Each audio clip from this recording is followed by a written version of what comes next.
these women. It goes against everything that she now tries to spout as a candidate for president. Seems to be a split decision on this one. Here's one headline from Politico this morning. It reads, Republicans of Trump keep Lewinsky out of it. We'll see. John Roberts is live outside Trump Tower in New York City. John, what's happening there this morning? Good morning to you, Melissa. You know, I think it would be a risky strategy for Donald Trump to talk about Bill Clinton's infidelities in a debate, because there are probably a dozen or more ways that could come back to bite you. But I think it's pretty safe to say if Hillary Clinton goes down that road again in one of the next two debates, Donald Trump likely won't sit back and take it as he did on Monday night, because he even admitted that really began to get underneath his skin.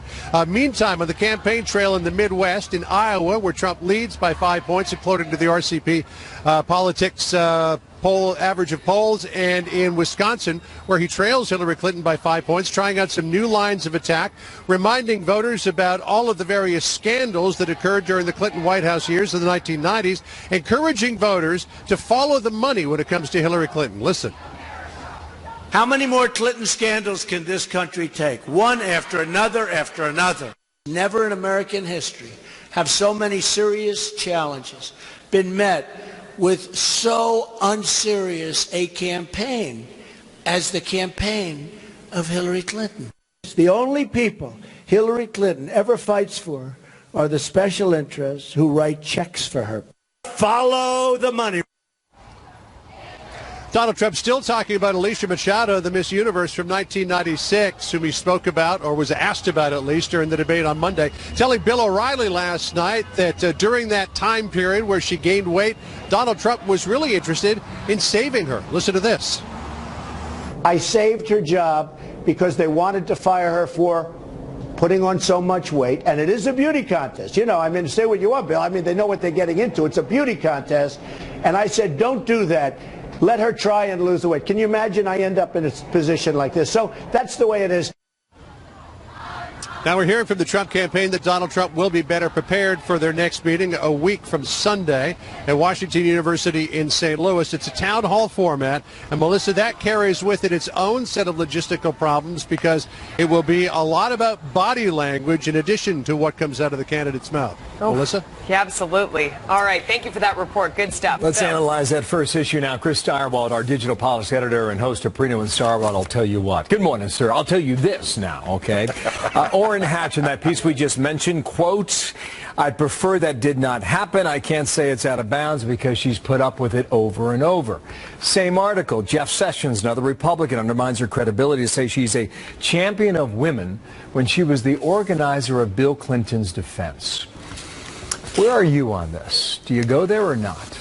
Look, I understand why Donald Trump wants to muddy the issue. So basically, she says, you're deplorable. He says, your husband's deplorable, and you helped him be that way. We're all gross. So that's sort of the way that you could do this. One way out is not through, but to sort of sink down to the bottom of the pond and say, yeah, no one here is clean on any of these issues, and it's all unfortunate. And you can do that, and that would try to limit Hillary Clinton's high ground advantage. Unfortunately, I think here's the problem in the end. In the end, she is a woman whose husband was unfaithful to her, and Donald Trump is a guy. And I think that regardless of how gender roles have changed in America over the last 20 years, there is still more status in that. Chelsea Clinton, Cosmo magazine. It's gone to that, Chris. Here we go now. It's a distraction from his inability to talk about what's actually at stake in this election and to offer concrete, comprehensive proposals about the economy or our public school system or debt-free college or keeping our country safe and Americans safe here at home and around the world. So then, is it a distraction, or does it go to the issue of character? Well, look, Hillary Clinton hoped probably that the number one issue to come out of the debate was about the pageant and Miss Piggy and all of that jazz. That's what she probably hoped would come out of it. But the next issue for her up in the order is his tax returns and what's in them. That's her next favorite issue. So it's not like the Clinton campaign is exactly focused on policy when it comes to beating Trump. They're all about character. They're all about impeaching him as a credible person to be the president of the United States, as she says, to have the nuclear codes. So I think that it's a little silly for the Clintons to be talking about focusing on substance when really they're just focusing on Donald Trump. One more thing. You just heard John Roberts talk about follow the money. That's a new theme that was spread yesterday. Every morning about 6:30, the Trump team puts out a question of the day. This is the question this morning on screen. Secretary Clinton, how can you claim to not be influenced by donations to the Clinton Foundation when at least 60 companies that gave a combined $26 million to the foundation lobbied the State Department while you were Secretary of State? That there is to pay to play, and I would imagine that's fair game. This is a primo issue. This is one of their best issues that they can use to attack Hillary Clinton. Not about with whom her husband had Congress in the 1990s, but rather what about all of this money that has flowed through this foundation? How has it benefited who, and how is it spent? This continues to be a really rich vein for the Trump campaign to mine, and probably much more successful than talking about sex. Thanks for lighting the lamp, as you say. See you later, man. Chris Direwald, Washington. Gator. You bet. 7 past. Melissa. Congress overturning President Obama on the 9/11 victims bill, overriding his veto, allowing the families of 9/11 victims to sue Saudi Arabia for compensation. It is the first successful veto override of the Obama White House.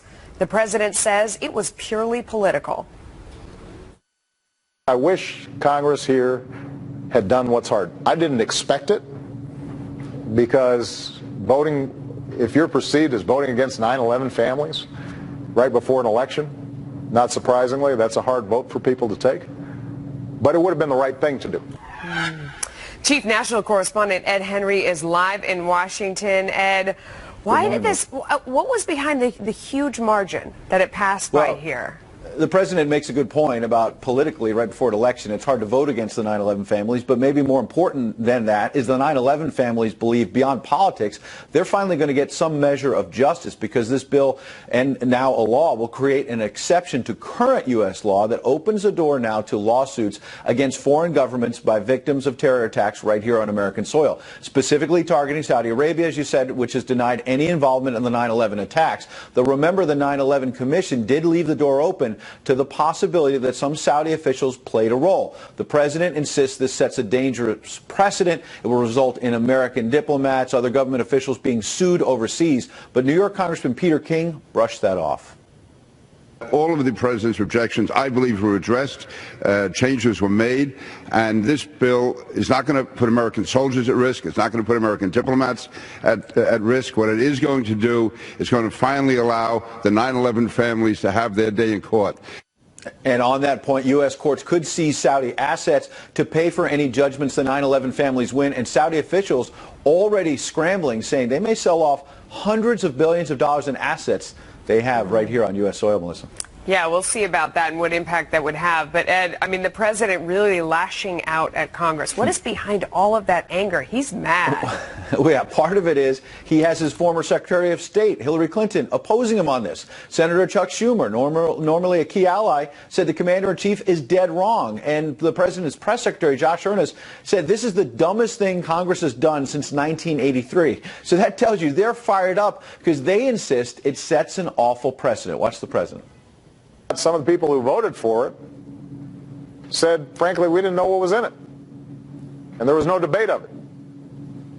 And it was basically a political vote. I understand that, but my job as commander-in-chief is to make sure that we're looking ahead at how this is going to impact our overall mission.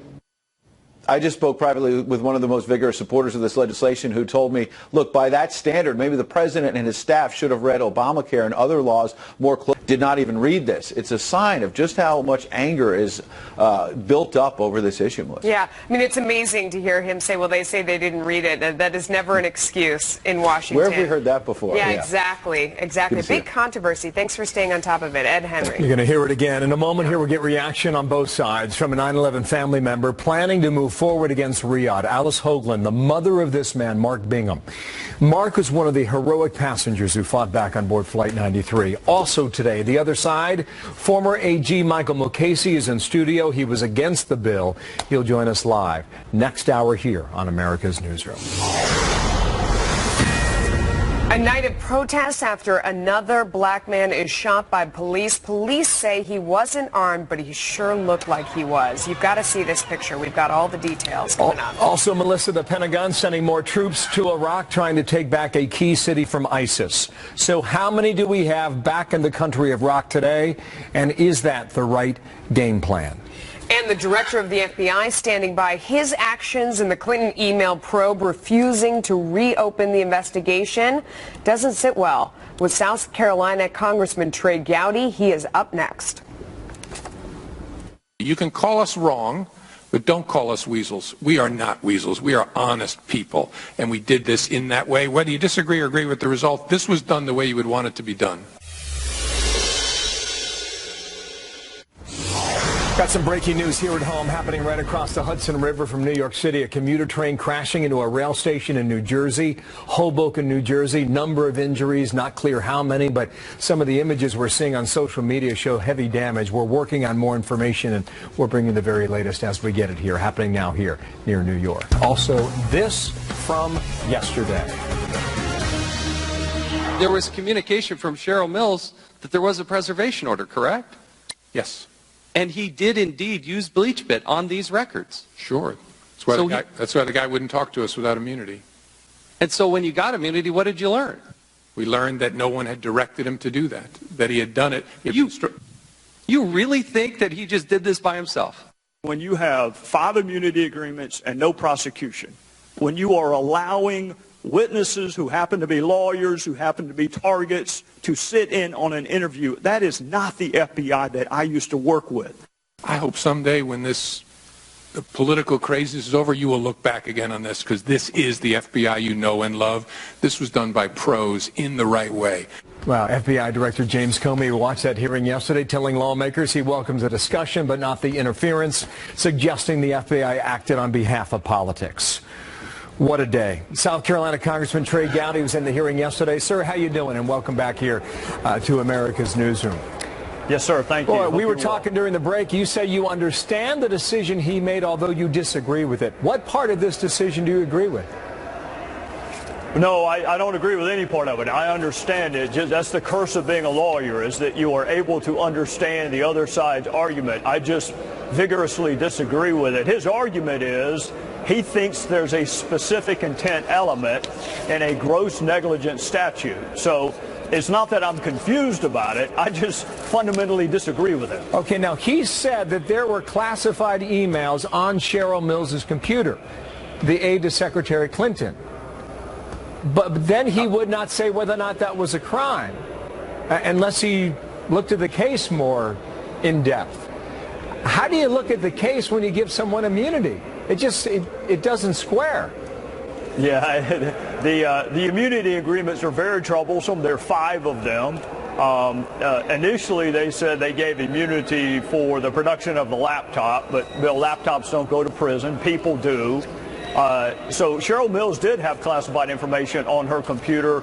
But this is what your viewers have to come to grips with. Please, go ahead. Help us understand it. No one who sent classified information was prosecuted. No one who received classified information was prosecuted. No one who destroyed federal records was prosecuted. Out of all of this, 5 immunity agreements and a really unusual investigation about national security matters with hundreds of classified emails, not one single person is going to face a legal consequence. That means this case is dead in the water. Right? It is dead in the water, other than what I have said in the past. There are multiple groups in our culture who provide oversight. There's the executive branch, there's Congress, there's you in the media. But on November the 8th, the real jury gets to weigh in. And if they think that this Department of Justice has been politicized, they are welcome to replace it with another Department of Justice. Well, he has said for months now that no prosecutor would go forward with this case. Well, I heard 5 yesterday that disagreed with him. Well, understood. Yeah. But his position is that you can't get some sort of guilty verdict based on the evidence that he has. Now, how is it that he can see it that way, and folks like yourself and 4 others, as you just mentioned, What accounts for this split decision when you've got a private server, a Secretary of State in the basement of your home? I mean, make sense of that. Well, if you'll remember, what I asked him yesterday is, tell me what you would have needed to be able to make a prosecution. Tell me what was lacking. And he said a consciousness of wrongdoing, a consciousness that the act being committed was unlawful. And then my response to that was, you never have anybody admit, hey, I know this is wrong, but I'm going to do it anyway. You have to prove it by circumstantial evidence, such as the destruction of evidence, the serial lying about what you have done. That is some of the best evidence a prosecutor will ever get about the consciousness of guilt of a subject. Is, did you lie about it? Did you lie about it even when you didn't have to lie about it? And did you destroy documents? All of which exist in this case. So let's assume he's right, that there's an intent element in a gross negligence statute. You still could prove it through circumstantial evidence. He says he couldn't. There are 5 prosecutors on the Judiciary Committee, all of whom were former federal prosecutors too, by the way, and we've reached a different conclusion. And it's not political. You know, he said at the end, I hope when this political season ends, it's not about politics to me, Bill. It's about whether or not you can respect an entity that is supposed to be above politics, and that would be the Department of Justice. I've got a lot more questions. Unfortunately, we're out of time. We've got some breaking news. Hope you come back. Trey Gowdy, thank you, the Republican from South Carolina. Breaking news for you here at home. Reports of a commuter train crashing into a railway station in New Jersey. Look at this. The number of injuries is unclear at this time, but images show heavy damage. We have new images just coming into our newsroom showing some of what is left. We'll bring you an update.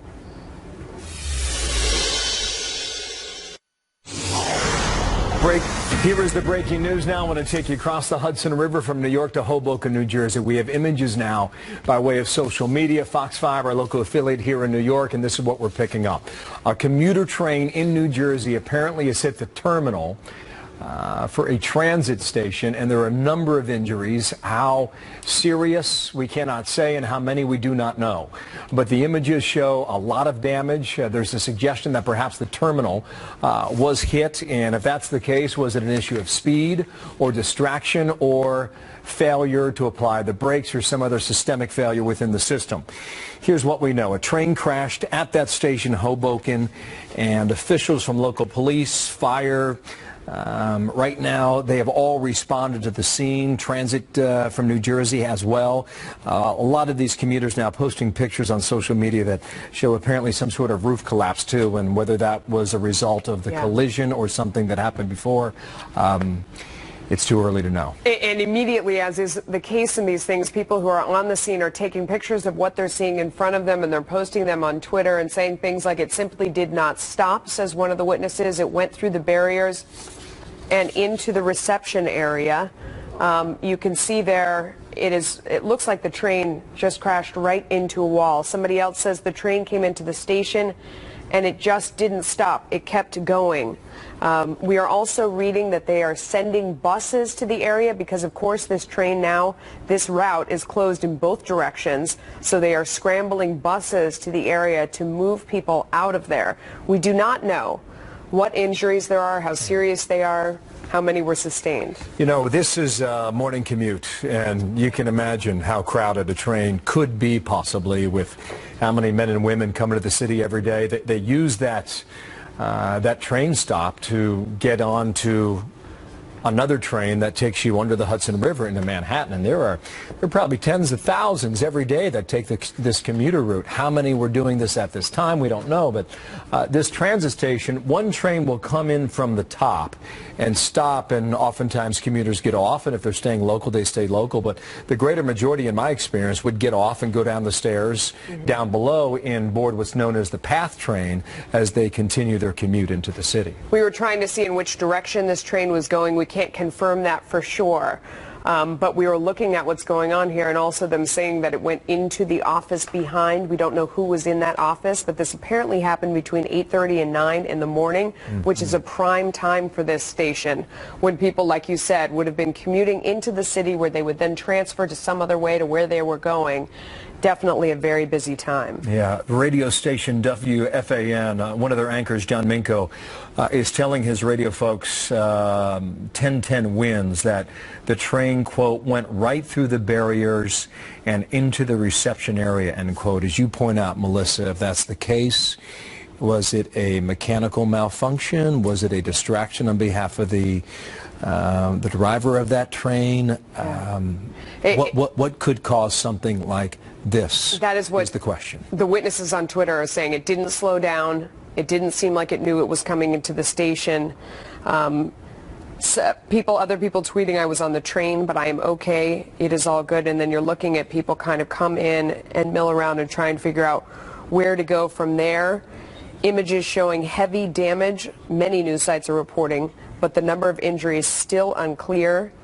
All path service at Hoboken Station is suspended. That is according to New Jersey Transit. That's not surprising, but just confirming that right now.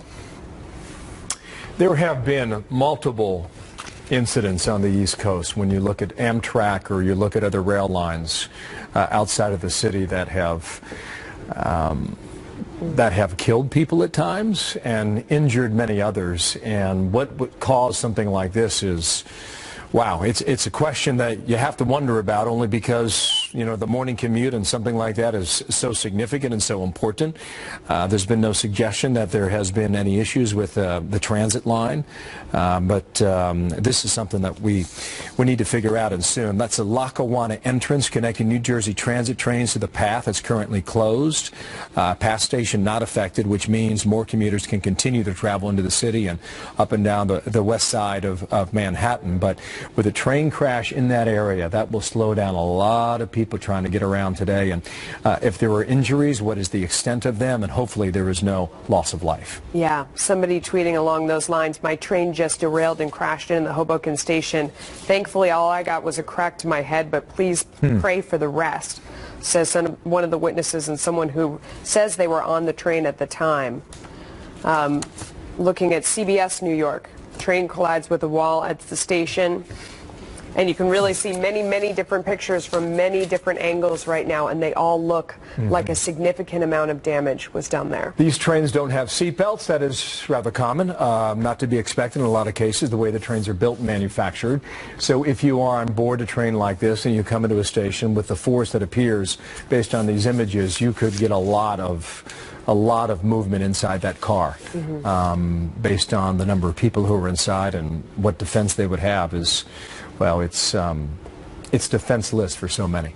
Yeah, and a main thoroughfare, as you mentioned. They're trying to move people out by bus, but it leaves questions for the rest of the day and night, of course, but that comes far after we determine who was hurt and what happened here. It is 9:30 here in New York now. We got the first word of this about 20 minutes ago, and we were trying to figure out what we can confirm and what we can't. But this is what we believe we know at this point. New Jersey Transit Station on the New Jersey side of the Hudson River. That's an area where you'll take trains in from different parts of the state of New Jersey, and they'll often transfer and take another train that comes into New York. There will be tens of thousands of people who take a similar route every day, Monday through Friday. And how many people were involved there at this time is we don't know, but you can imagine that this was a packed moment. Perhaps not the peak time for commuters, but pretty close to it. Right. And John Roberts reminded me of something that I think you said earlier, that this is the end of the line for this group. So it was only going in one direction at this point. That's true. And if you're a conductor of a train like this, Melissa, you know that this is the point where you can go no further. This is the end of the line. Yeah. Very interesting. So we have Rick Leventhal en route. We're going to talk to Rick in a moment here. It doesn't take long to get over to this stop, but depending on what the commuter traffic dictates right now, it could determine what time he arrives. So once we get Rick on the line, we'll talk to him. And New Jersey Transit right now saying as well that bus and private carriers are honoring New Jersey Transit rail tickets and passes. They are trying desperately to move people out of this area right now, which is always a major problem when you're trying to get emergency crews and others to the scene and through the crowds that are there. And understandably, so many people are concerned and are jarred and trying to figure out where to go and what to do next. So they are encouraging private cars and anyone in the area to help move people out of the way and accept the tickets from the train to get on buses and other vehicles that are there so that emergency crews can get in and they can clear it out. We have a live picture now. We can show the image in a moment here outside what seems to be the gathering area outside that transit station. You can see there are dozens, if not hundreds, of people in a moment here that we'll show to you in a second. If you look at the damage on some of these images, Melissa, there was force and there was impact. You do not get this when you're braking toward a place to stop. Yeah. Witnesses on the scene said it didn't appear to slow down at all. And when you talk about the damage that we're seeing here, in one of the very first pictures that we saw, you could see the train crashed into the building, but the ceiling above it collapsing. And just the way that the walls are bent and laying there and falling, you can tell the speed and the amount of force that train had to have. It wasn't simply sliding to the side or coming in, trying to brake and not making it. It really looks like, as people on the scene described, that it came in with a lot of speed and a lot of force. And I mentioned some of the history, just recent history now, when you talk about some of the conductors of these trains, and there's no way of knowing the following, but sometimes there is a distraction on behalf of the driver. There have been cases we know of and have verified over the past couple of years where the driver of that train was distracted by a text message or something, perhaps on a smartphone. There's no way to make that connection right now, but that could be a starting point in at least one of the questions that we'll get to the folks there. Rick Leventhal on his way. Rick, you're on the phone now. How close are you to the transit station? We're just a few blocks away. We have fire trucks and emergency service vehicles headed towards the scene. Police officers here in Hoboken have closed off many of the blocks surrounding the train station, so it's a little difficult for us to get up to the scene. We're still trying to get there, Bill, to get more information and possibly talk to anyone who was on that train to find out what they experienced this morning when that train crashed into the terminal. We're hearing at least 24 injuries, but perhaps you have even more updates on that. And, of course, the transit and PATH rail service is suspended in and out of Hoboken because of what happened. We're some people on street corners waiting for buses now because they still got to get to work and they can't take the train to get there. Right. You know that train station. A lot of folks coming in and out of New Jersey and Manhattan will make a stop there. For many of us coming out of Manhattan, that's where we change trains. So there's an upper level and a lower level. It can get very crowded, Rick.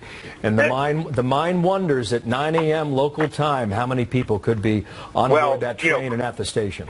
Crowded on the train, crowded at the station. We're now hearing from local media that there may be as many as 100 injuries, which if this train was packed and the station was packed and this thing did the damages that we're hearing about, seeing some of the pictures now on social media, that's not hard to believe when you have beams collapsing and walls collapsing and a train crashing into a station, potentially with passengers on that train standing up ready to get off the train. It's approaching this, it's getting thrown around. It sounds like there are significant numbers of injuries. Rick, AP says the images that we're looking at show that the train appeared to go through the bumper stop at the end of the track. There is only one way to do that, and that is excessive speed. Right, and most people, anybody who's been on the train has seen when you're approaching a station that there are systems in place to prevent trains from going too far. And as another ambulance comes by us here, it appears that two ambulances now going by us towards the Hoboken train station. That's clearly what happened here. The train was going too fast and wasn't able to stop in time and crashed into the Hoboken terminal. Do you have an idea yet, Rick, how much closer you can get, or is there a perimeter already in place? That'd be a pretty fast perimeter set up already within 30 minutes. Well, as I mentioned, we saw numerous streets blocked on our way. We're on Washington. We're just a few blocks, we believe, from the train station. We're hoping to get as close as we can. So the train came to a halt in a covered area between the indoor waiting area and the platform. So that could add even the possibility of more people being affected if they were in a waiting area such as that. Rick, what does it look like around you right now as you get closer? What are you seeing? Well, many of the streets here seem pretty calm, but as I mentioned, on a lot of the corners, wherever there's a bus stop, we're seeing long lines of people waiting to get on buses because they're picking up the service that the trains can't handle, but since all train service in and out of Hoboken is shut down. As you know, Hoboken is a major commuter town. People live here and work in the city, and they need to get there. But we're seeing a lot of police, a lot of ambulances, and there's an officer up here at the next intersection with his car blocking the intersection, waving traffic one way or the other, not allowing us that final block out where the straight station is. So, guys, if you just give us a minute, we're going to try and talk our way in to get Absolutely. close to the We'll cut you loose. Rick, thanks. Come back when you can, okay? We're seeing here New Jersey Transit also saying that New York Waterway Ferry is accepting rail tickets and passes as a result of the train accident at Hoboken Station. Again, as they try to figure out ways, what they really want is to get people who can get out of the area out of the area. Okay, we have Russell Quinby on the phone now. Russell, you're a safety expert, I do believe, right, sir? Can you hear me okay? Yeah, I can. Explain to our viewers what your title is. What's your area of expertise, Russell? Well, I run Quimby Consulting, and I was an accident investigator for the National Transportation Safety Board for 22 years.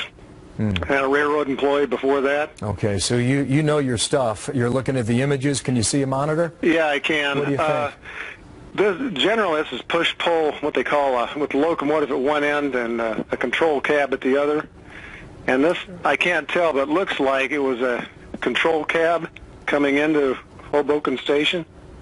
Okay, which would mean what then, possibly? Well, the locomotive would be on the other end, and the engineer would be operating from, looks like a passenger car, but it's really a control cab at the far end, and that is the end. It looked like it was coming east into the terminal. Would this be a mechanical issue or an issue of distraction on behalf of an employee, a worker on board that train? What is the range of possibilities, Russell? Yeah, well, you get the full range here, but this could be it could be a signal failure. It could be an electronic failure. I would say it was most likely a human error. The engineer may have suffered some kind of a heart attack or a stroke or something of that nature.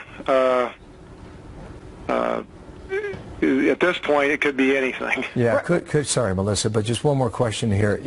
When you account for speed coming into a station like this, and you in all likelihood know the path literally for what this train does every day, what is the potential for distraction of a human being? Well, there's always that potential, but that may be one of the human factors causes in this. But generally speaking, coming into a station,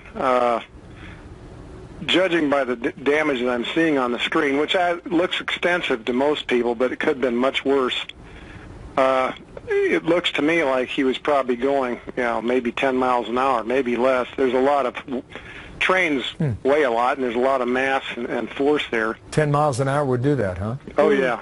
Wow. Yeah, because to us it looks like it was going a lot faster. Can I ask you, when they come into the station, is it up to the conductor to stop the train and pull the brake? Is there any backup systems generally? Are there any sensors? Is it mechanized? It's the primary, operator is the engineer himself, but the conductor's busy doing other things normally, and if he thought that the train was going too fast at a given point, and a conductor who's back in the train with the passengers always has the option of pulling an emergency brake valve. But this looks to me like within the last minute or probably less failure. How would you know that, Russell? Well, judging of the speed, he's probably coming in at what we call restricted speed, probably around 15 miles an hour or less, prepared to stop, and getting prepared to stop. And just judging from the damage, it doesn't look like he was probably going, and I understand there's no fatalities, just a lot of injuries. ABC is reporting possibly 100 injuries or more. Yeah, you'd expect a lot of injuries, but if there's no fatalities, he probably, that's just people standing up, getting ready to get off the train, and getting knocked off their feet and getting knocked into, seats and other people. So I would probably say that it probably wasn't going that fast.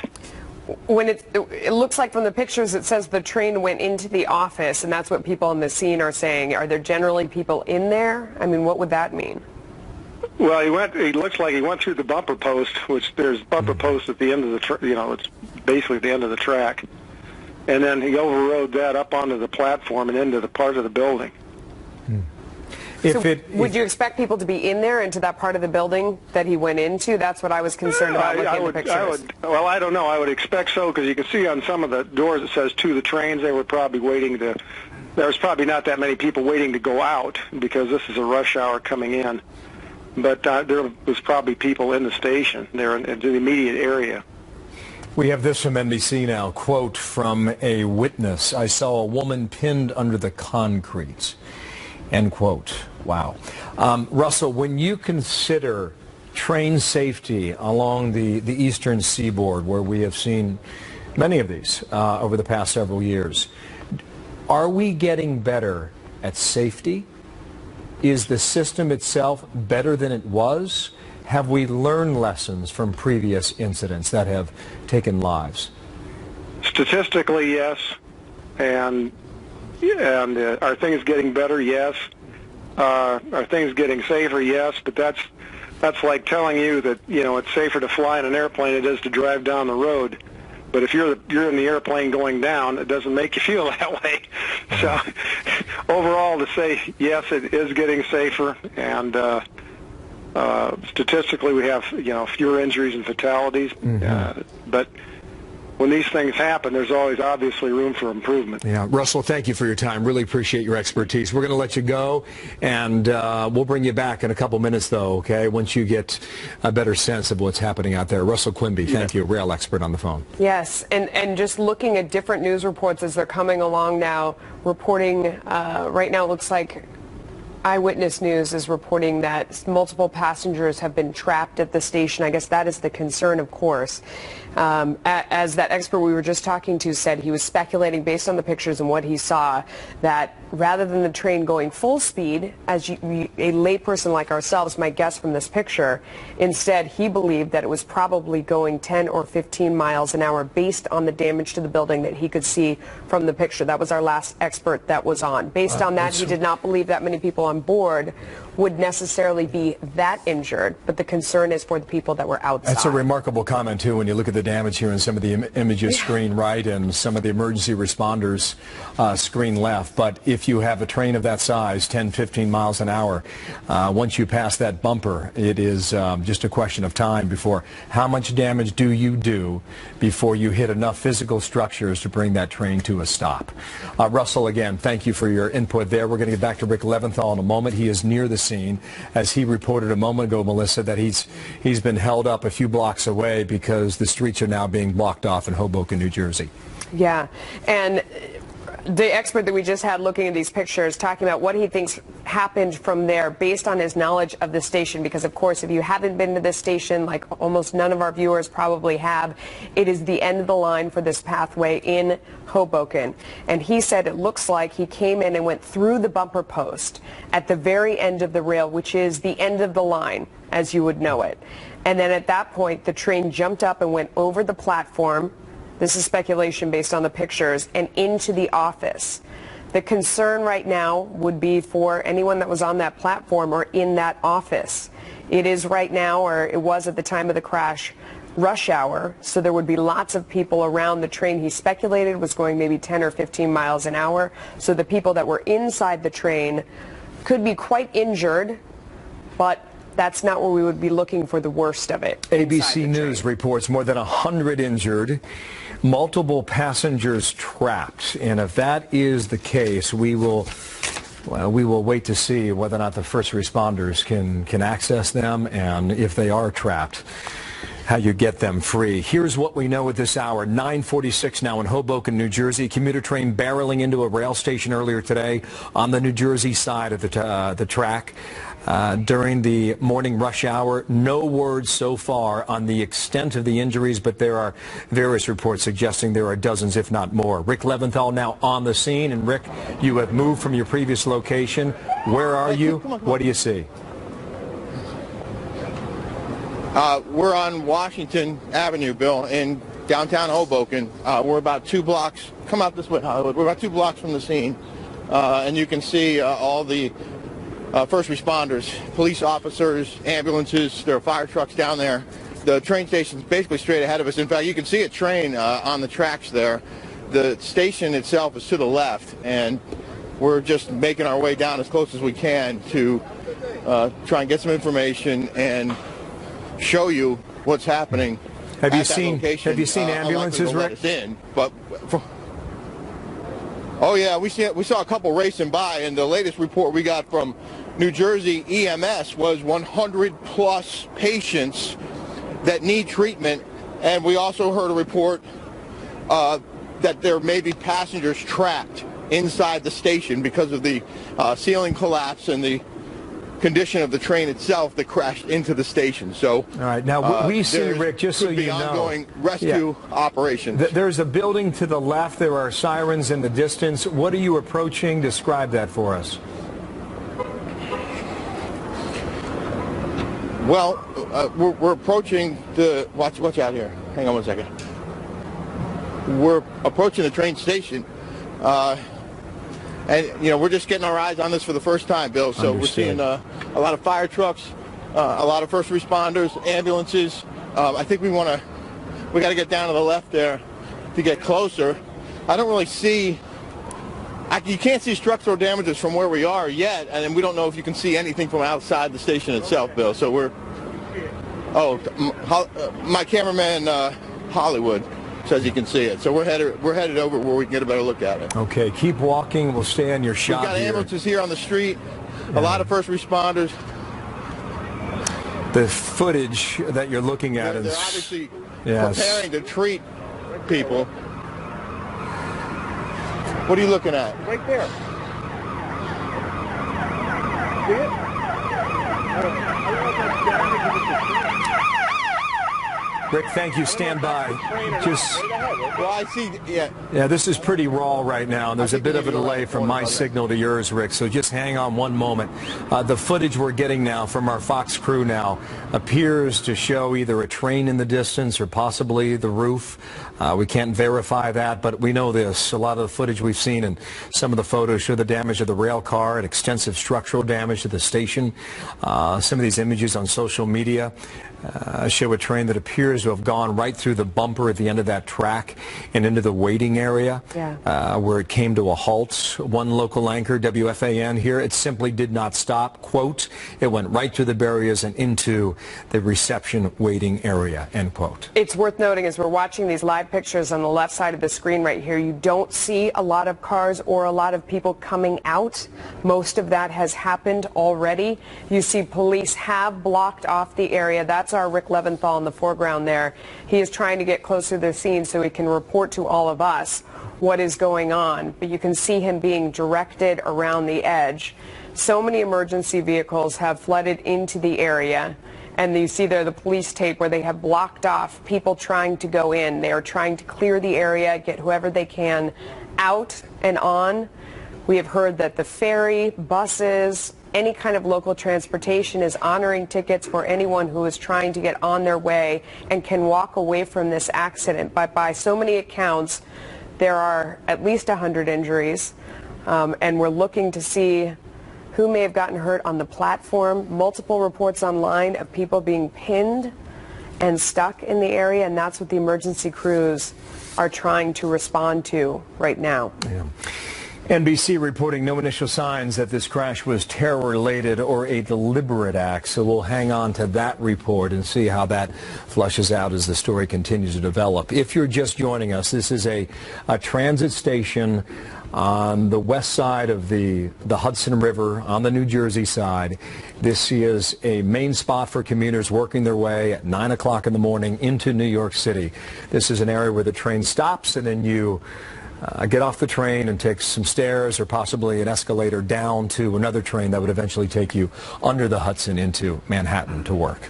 We talked to a crash investigator just a short time ago to try and get his best guess, knowing this train, knowing this station, knowing the operations of what may have happened here, whether it could have been mechanical error. I mean, this is all speculation at this point, but he described that in a normal circumstance, when they are coming into the station that would be the end of the line, that the main engine is in the back. It's a push-pull train, as he described it.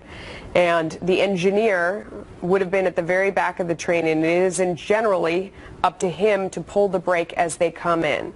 He estimated, based on the look of the damage, which looks extensive to regular people like us who look at the damage. If you see the pictures on our screen or you've seen the pictures online, you can see collapsed ceilings and walls, the train split. It looks like a lot of damage. He said, based on his experience, that he would guess the train was only going 10 or 15 miles an hour, still causing all that damage, but not full speed, that it would have been in the process of slowing down.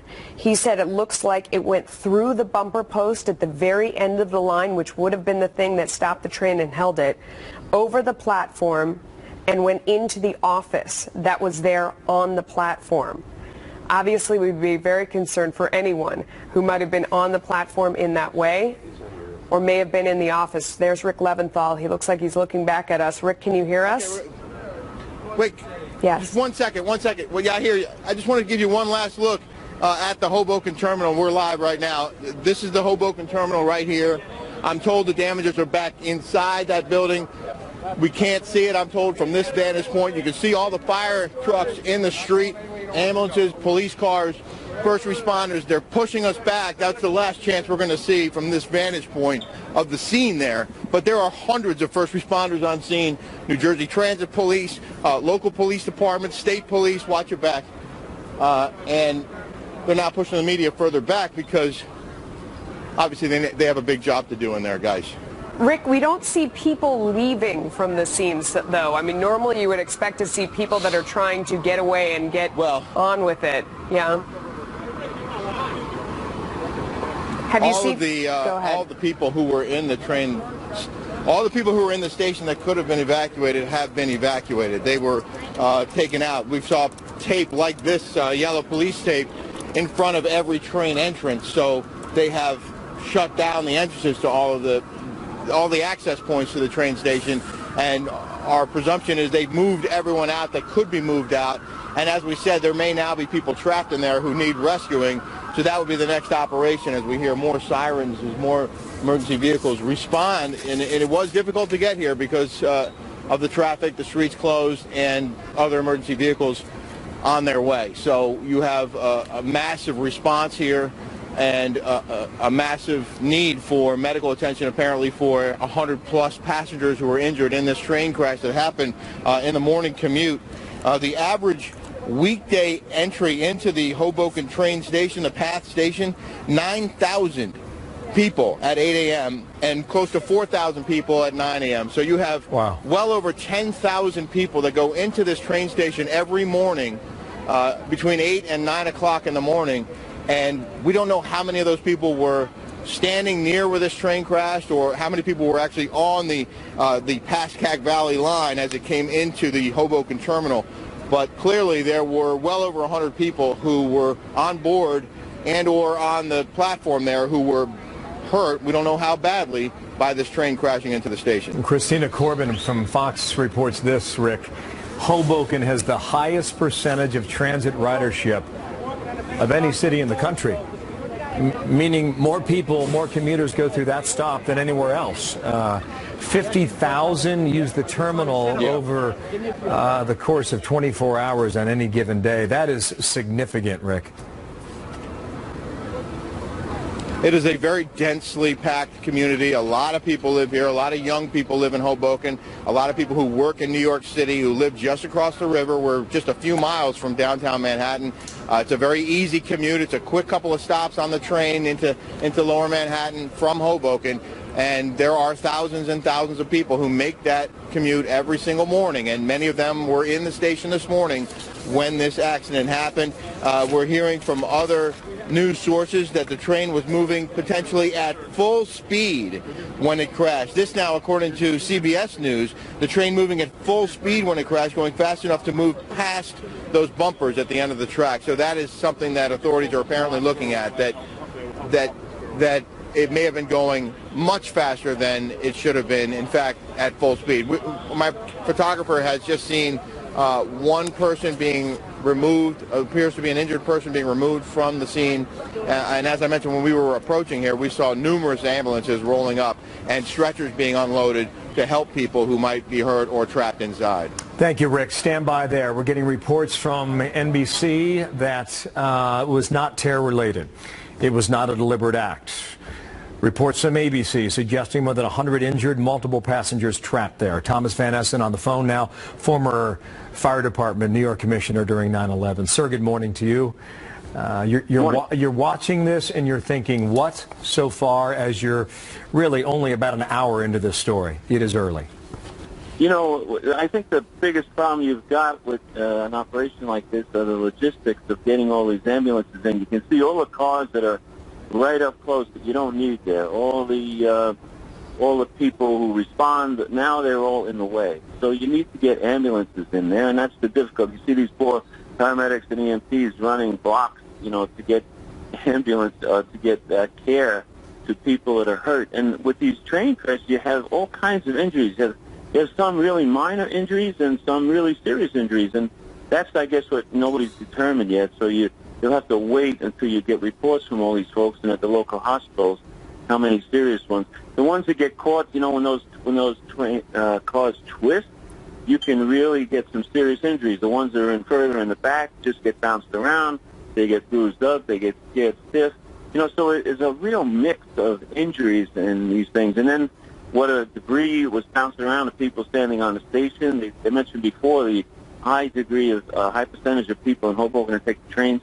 So you got a potential of really a lot of people injured. No question. Depending on how fast he was going. It looks like he was going too fast. Do they prepare for this? Do they train? And if so, to what degree, based on your experience? Well, you know, it depends on your local fire department. I mean, Hoboken's got a good fire department. So then they start bringing in help from other people. They never have enough people to take care of this. So then you find how big is the police department? How much training has the police department got? Is special operations? Are there guys who understand collapse, people trapped? Thomas, hang on one second. We're going to listen in here. Stand by, Thomas. Thank you. And we're going to be doing this regular updates for you folks. We're encouraging people to stay away from Hoboken Terminal. They have no service here whatsoever. How many people are on it? Over 100. And how many are dead? We're not confirming that right now. How many people are on the train? Usually this time of day is about 250. On that train? Yes. Out of the 100, do you know how many are critical? Multiple critical. I don't have an exact number. People inside the terminal waiting? Were they? I don't have that information. Are people still trapped on the train? No, well, they have some people that are clearing out the train. I don't know how many are still on the train right now. And why did it go into the station? Don't have that information for you right now. Obviously, this is an ongoing investigation. Just happened shortly. We're looking at all things that could have caused this accident, and I'm not going to guess for you as to the cause. Did it crash through a wall? I'm not going to discuss that right now. There's heavy structural damage to the terminal, which is why it's been evacuated. It's being secured by the fire department, by New Jersey Transit engineers, and multiple law enforcement agencies. It's not safe to go in there right now, and it is closed to the public. What is the nature of the injuries? I'm not going to get into that right now. Can you give us another update, please? I'm going to be doing it again shortly. So what happened? What do you got? It's still being determined what happened. We have multiple injuries, 100+ injuries. Most of them are critical. We have some injuries to our crew. There are approximately 250 people on the train this time of day. It was the 838, we went to 838 into Hoboken Terminal. We're still determining the cause of the accident. I'm not going to stand here and guess. We heard 100+ injuries. That's correct. More than 100. 100+, correct. Are all of them on the train? I can't give you that information right now. Many of them critical? Many critical, yes. Jennifer Nelson, Director of Media Relations for New Jersey. Are there people trapped? I don't know that right now. Jennifer, can you say, do you know his cousins that could be critical at this point? Multiple. I'm comfortable with multiple. I'm not going to say dozens. I thought you said many. I said multiple critical injuries. There are reports the train was going at full speed when it went into the station. I can't tell you that right now. It's an ongoing investigation. I'm not going to guess on speed or anything like that. But you have well over 100 injuries. Correct. Many critical. Correct. And you have enough help here? Are there enough? We have multiple law enforcement agencies responding. The EMS task force has been activated. Local area hospitals are bringing their staffs in. We have at least 20 ambulances that have staged, if not more. Several have left the scene already with some of the injured personnel. So we have multiple resources at our disposal. And active rescues, people still down there? I can't tell you that right now. How many hospitals are being utilized? Many. I'll get that number for you. I don't have it, but from the area, Newark, Jersey City, Hoboken, multiple hospitals. What's the closest hospital to here? I believe it's Jersey City Medical Center, but I'm not going to guess. Is that a trauma center? I think so. I'm not sure. I'll Give us find your out. name again? Jennifer Nelson. Thank you, Jennifer. We're gonna do it again and bring everybody over here. I'll do it for you again in a few minutes. I want to get an update. I'm going to get an update on injuries, and I'm going to come back and brief you in just a few minutes, okay? We have multiple injuries here, over 100, many critical. I'm going to get an update on status. I'm going to come back and give you some more information. Okay, just bear with me. On the train, but at this point, structural damage is massive. The Hoboken train station is closed until further notice. We have multiple units. Just trying to hang on the very end of this to see, hang on, if she. And there's credential press. Credential press Okay, these are the orders. Just real quick, could you recap? I'm going to give me 5 minutes. I need to get you some updates, okay? Just give me a minute. Is there any indication how fast this train was going? I'm not even going to guess that. These are all great questions, and frankly, we don't have answers. And now they're trying to assemble the media and make sure they've got a staging area. We are 1 hour into this story. It is 10:02 in Hoboken, New Jersey, and this is what we know. A transit train, a commuter train, came into the Hoboken Transit Center earlier today. By our guess, Melissa, I'm suggesting 9 a.m. local time, about an hour ago. She said 8:38 train into Hoboken. Okay, so we're 90 minutes now into the story, and this is what we understand. More than 100 injured, many now in critical condition. When asked whether or not there were people trapped, that woman said she did not know. Heavy structural damage to the station, that is clear and evident by the video and the images we're picking up on social media. At the time of this crash, 250 people were on board that train. Right. She said definitely more than 100 that were injured. The first time they asked her the question, she said many were critical. Reporters asked her and pressed her to clarify. She changed that to multiple. So we don't know how serious those injuries are. They asked if people are trapped. She confirmed yes, but she couldn't say how many. That was the first official word that has come out that we know of to the press to let them know what was going on. She said it was, in fact, the 8:38 train into Hoboken. That was the one. It was bound to get there at 8:38 this morning. When asked whether or not there were fatalities, there was no confirmation of that. So as we go back to Rick Leventhal, who's near the scene, Rick he arrived about 30 minutes ago, and he's been moving his way through the streets of Hoboken, trying to get closer, and now we can see you back on camera now, Rick, and you were there. Who was that woman? For whom did she work, and what did you hear? I believe that was Jennifer Nelson from New Jersey PATH, a spokesperson who came out to brief the media as best she could in the early stages of this investigation and critical response to this accident that happened in the train terminal behind us. And you can see a lot of first responders outside, gathered outside the station, and there are many more inside. Apparently there may be, and she was unable to confirm that there are ongoing rescues of people who may be trapped in that train station. It sounds like there may well be people trapped in there, and as you heard, multiple critical injuries of the 100-plus people who were hurt when this train is traveling at a speed far greater than it should have been, clearly, when it jumped bumpers and smashed into the train station, doing structural damage to the station itself and throwing people around who were on that morning train, that 8:38, into Hoboken, with thousands of people who commute in and out of the station every morning at this time. This was a significant and serious event, Bill, and there has been a tremendous response by ambulance, fire, and police, who are all now processing this scene and responding to what happened inside that terminal. Rick, obviously there are reports out right now saying that it was an accident, that it was not intentional. I don't know how they know that for sure at this point. Was that question asked to her? Well, I got here just a couple minutes late, and I asked her to recap for us, and I believe you heard what she had to say, that there were 100-plus injuries, that there were many or multiple critical, and that the cause of the crash was still under investigation. This was way too early for them to say. I asked her if the train was going full speed. She said she did not know that yet, so it's unclear how fast the train was going, why it was going that speed, why this operator didn't stop it where he should have stopped it.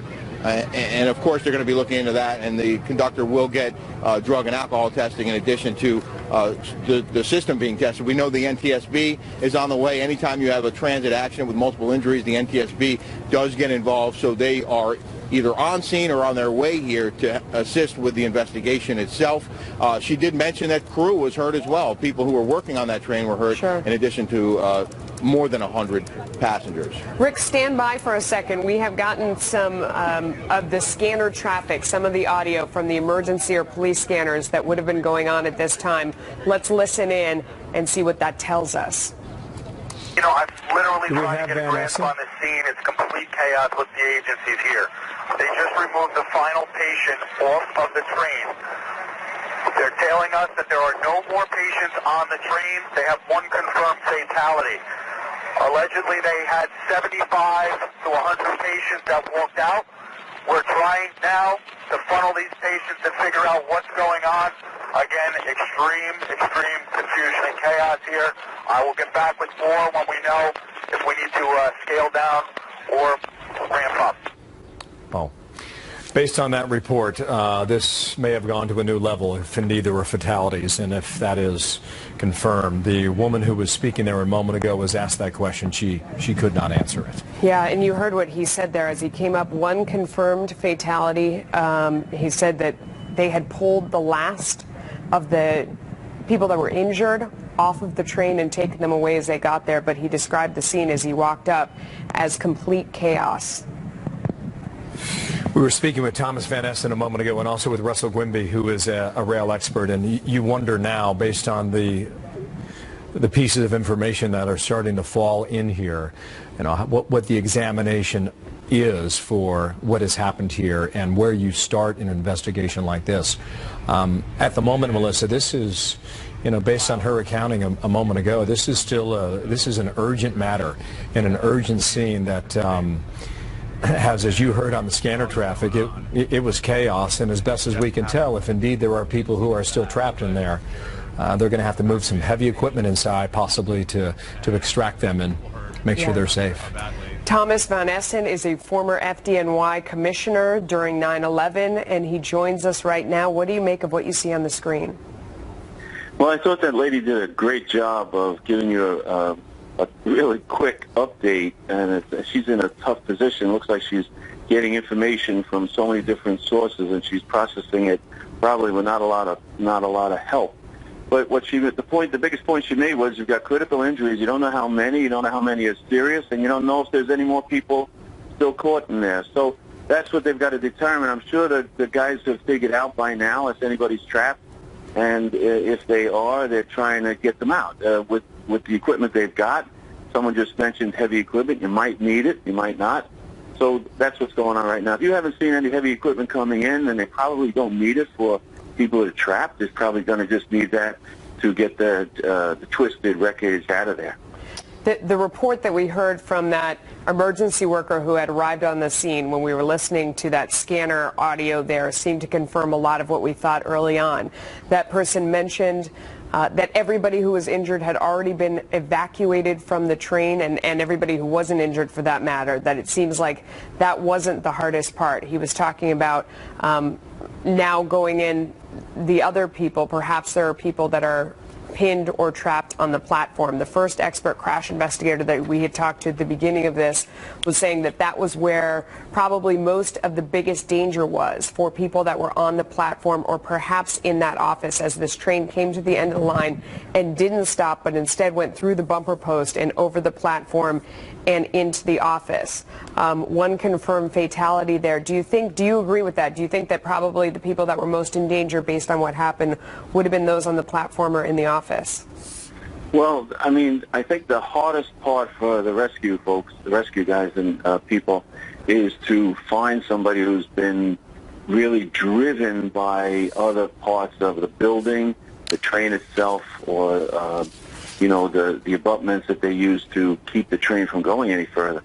So if there was somebody just sitting innocently in an office that just got slammed into with all the equipment and everything that's around them, those people are in a dire strait. And if they don't have enough by now, if they're not communicating with them, and if they're not, you know, have some response from them, you could have a lot more fatalities. Just don't know how many people are in that situation and how much of a warning they got. You know, you only need a couple of seconds to jump up and move 20 feet, which might save your life. But, you know, this is all hypothetical. You don't know at this point. They're not giving you any information about the real serious injuries that might have occurred. At this point, they're not giving you any information about the real serious injuries that might have occurred. That train left Spring Valley, New York at 7:23 a.m. It crashed at 8:45 a.m. in Hoboken. That station's a hub for commuters that switch from New Jersey Transit onto the pass system that takes them into Manhattan.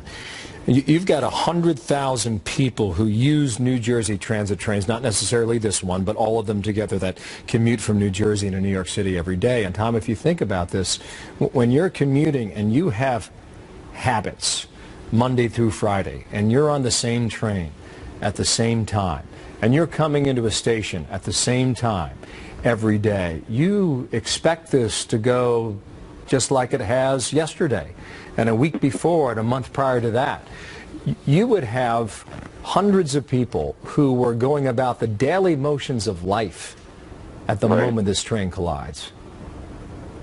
Yeah, paying no attention, just relaxed on a cell phone or playing a game or doing texting. This is what happens, you know. This is why these emergencies are so sad when they do happen, because it's innocent people who just going about their business, and then somebody makes a horrible mistake, or some tragedy, or some evil person, you know, perpetrates an act of terror, or a natural cause. You know, that's what these things are about. You know? We've got another update, Thomas, so stand by there. Thank you. Don't go. We're going to come back to you in a moment. We have Rick Leventhal standing by right now with some more details for us. Rick, what have you learned? A law enforcement source who is actively working the scene behind us has just told me that the DOA has confirmed it's a female victim who was killed in this train crash. He does not know the number of rescued or injured people, but we have heard from New Jersey Transit that number is more than 100. He tells me that 2 people were extricated from the train car, which included the engineer. So that front car, at least 2 people had to be cut out or assisted to get out, extricated from that first car. Now, we've also spoken with a witness. My producer, Shira, spoke with a witness who was also, she says, on that first car. She was very shaken up. She was crying. She said that it was a traumatic experience, as you might imagine. She said when that impact occurred, everything went black. People were screaming. She saw people bleeding. She was standing near the doors, and she was trying to get out of the train, as was everyone else. She said there was a lot of confusion, that people were panicking, and they wanted to run out of that train. And basically that things just went black and things got crazy on that train after the impact. She is clearly lucky to be alive and lucky to be unhurt physically, but she is very shaken up after what happened here. And again, Bill, we have confirmed that there is a female victim who was killed, according to my source, in this train crash.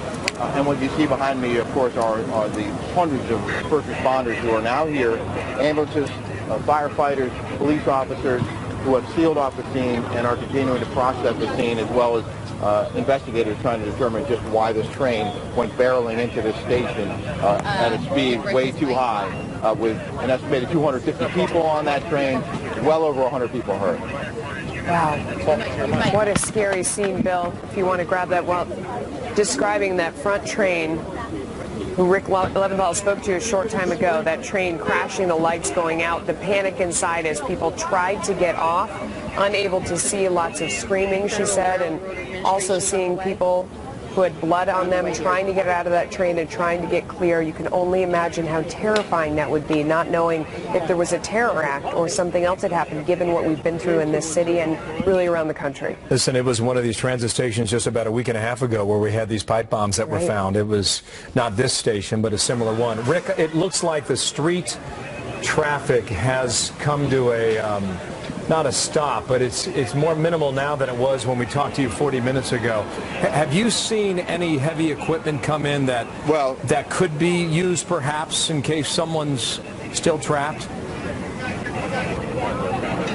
They pushed all the press down to the Hudson River side of the Hoboken train station, Bill. So we're now on a sidewalk along the riverfront. Okay. The station's behind us. There are a lot of obviously heavy vehicles there. We can't see now onto the other side where those other kinds of heavy equipment type vehicles could be arriving.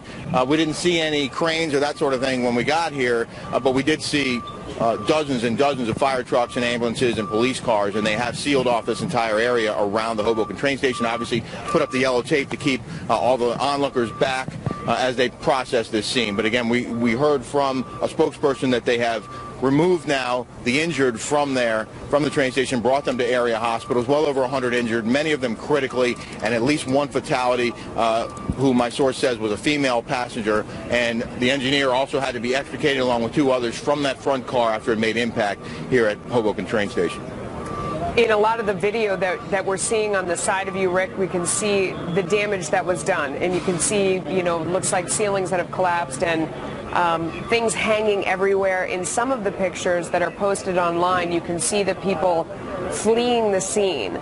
And that is what that witness described to you about that front. She was in that front car, and when it made impact, everything went black, right?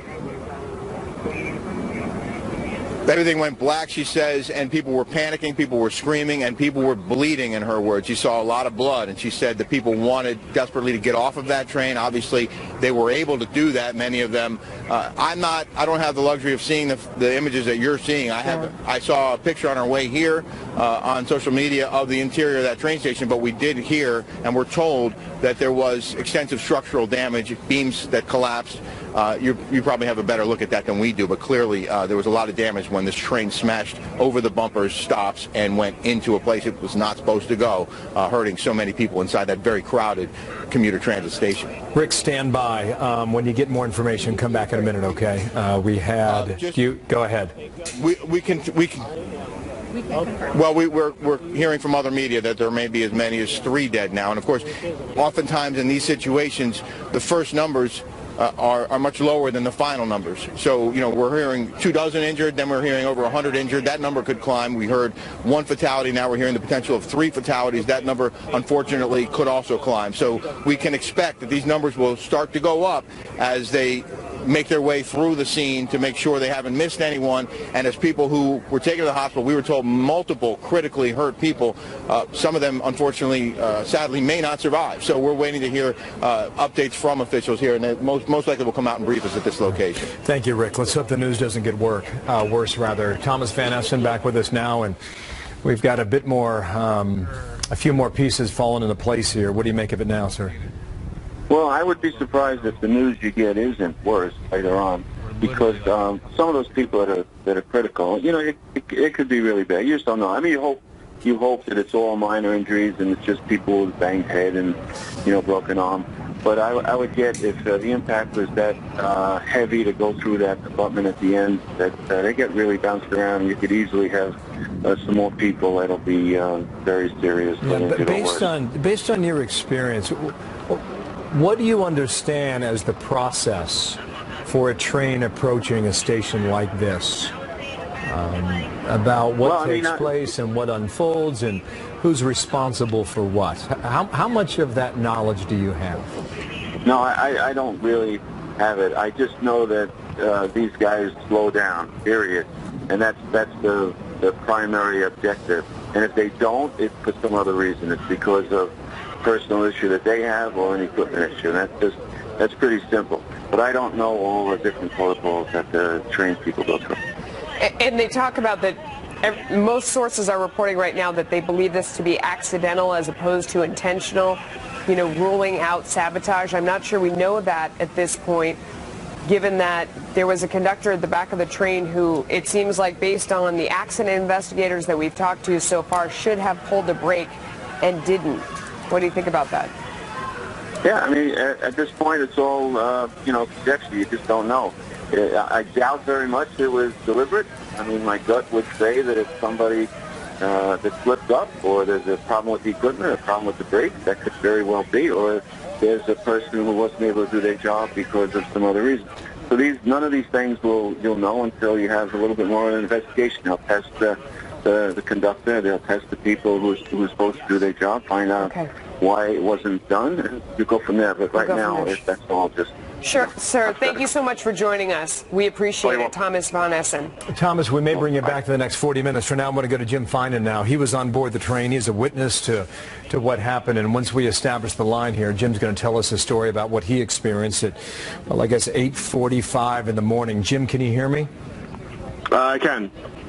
Good morning. What happened? I mean, basically, as we were kind of pulling in the station, you could feel that we were going too fast. You know, I was talking to one of my other friends, and he was saying, you know, we never slowed down. And you kind of, you know, luckily I was sitting, so I think most people who were hurt were the ones who were standing on the train. It was a really crowded train this morning. And we plowed, right through the bumper. The platform never slowed down. I mean, the experience was almost kind of like you almost felt like you were in an off-road vehicle, like bouncing around, like in your seat. And then, you know, afterwards, there was some panic. You know, people were trying to smash the windows out, trying to get out, and just kind of trying to calm people down.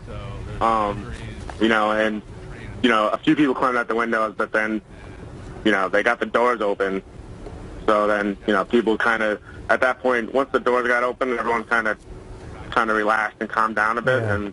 Yeah. Jim, let me just ask you a few specific questions. Where do you live? I live in River Edge, New Jersey. Okay, you're in New Jersey, and you take this train how often around this time? I take this train every day. Every day. And so you know the pattern in the path, correct? Literally. Yes. And when you describe coming into the train station at excessive speed, so you knew where you were, and you knew where the train should have been speed-wise at that point.